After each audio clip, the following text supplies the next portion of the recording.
Hey, and welcome to the last academic crisis line before the summer break.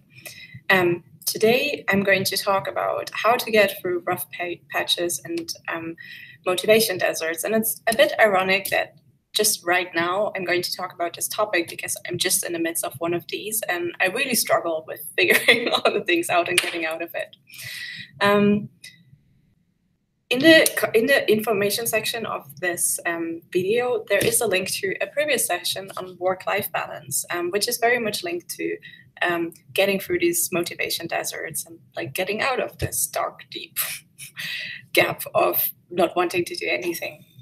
So, and one of the things with work-life balance is, or the key to this is actually that a few things in either your private life or in work need to work fine.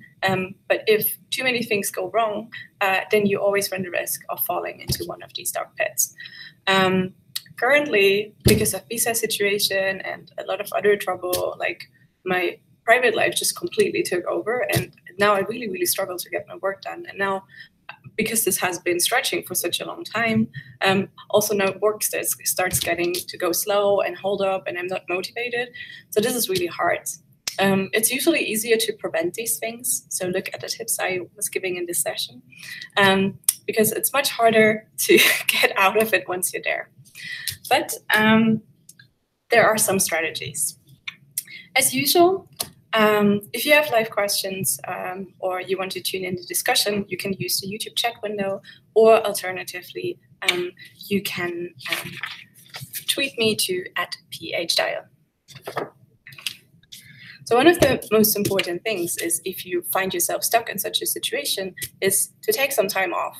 It sounds very, very counterintuitive, but this is literally one of the few things which really, really helps. And helps yourself to get some distance to your problem and like refocus. So this is something which should definitely take priority if you can somehow manage it.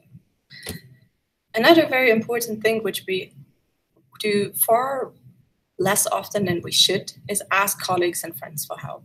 If you're stuck with a project or with a problem you're trying to solve, you do know people who know how to do this. This is why you're feeling bad, right? Because everybody seems to do fine and you are not.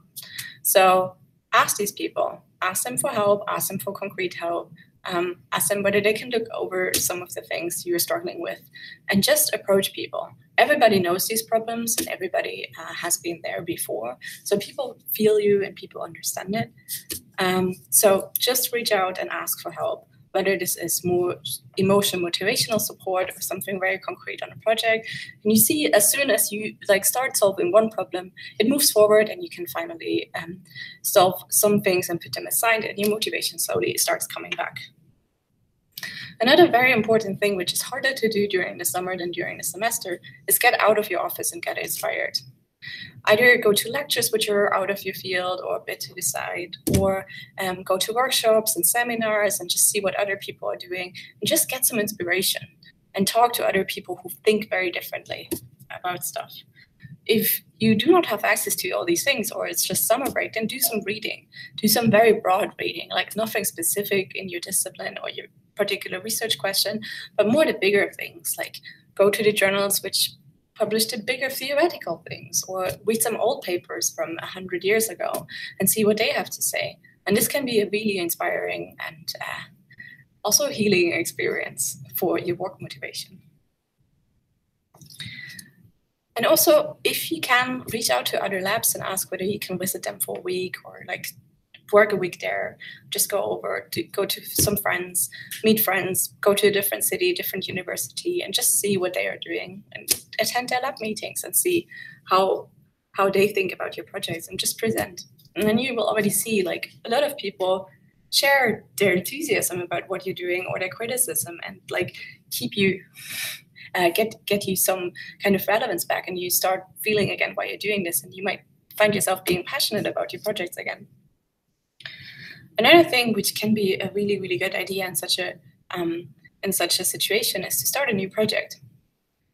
I mean, you can't do this forever, and if you have 10 open projects, then starting a new project might not be the wisest choice. But often just going back to your old ideas, evaluate which ones were good, which ones were not, and then just start working focused in like constrained time intervals. Like one day this week, I'm working on something new which motivates me, and the rest of the week I'm working on trying to solve the problems I'm stuck with. So just some dedicated time where you don't get lost, but just so that you can focus and get some motivation again and understand why you're doing it. So one thing which also helps me often is start talking to people who are not in my immediate surrounding, but who know me really well. Like talking to an old friend who's also in academia, but a bit of a different discipline, and just talking about work a bit, or like how life is going. And then when you're explaining your work or your projects on a more abstract level, which are more accessible to everybody else, you actually start thinking about much more about the relevance, and you start seeing again why this is important and interesting work. And if you are able to get some enthusiasm in somebody else about the project, it's much easier to rediscover your own. Some of my friends also suggested this to me, and I'm personally not doing it, but I think I should. And this is in the phases where you're really, really motivated and where you really love your job and you're very passionate about what you're doing. Write down what you're passionate about and why is this all relevant. And then you have these letters to yourself, which you can read again and see why this is interesting. Or maybe read some old papers or your dissertation introduction where you were still very passionate and excited about this. So this might actually get you back to the initial motivation or the initial energy which brought you into this project. And today this was a really short session, so I don't really have that much to add. It's hard to be in these situations. Be aware that everybody is in these situations once in a while. But your job in these situations is to get yourself back together and get yourself back into it. So this is me maybe. I wanted to cancel today's session because I really didn't feel like it. But here I am, and I'm glad I am, and I got this checked off. So I'm going on to summer break now. I'm taking some time off. In September, I will be back with a slightly revised format of the academic crisis line, so stay tuned. And definitely also improve tech quality. So the video and audio quality should be better starting in September. So I hope I see you then again and talk to you soon. Have a good summer.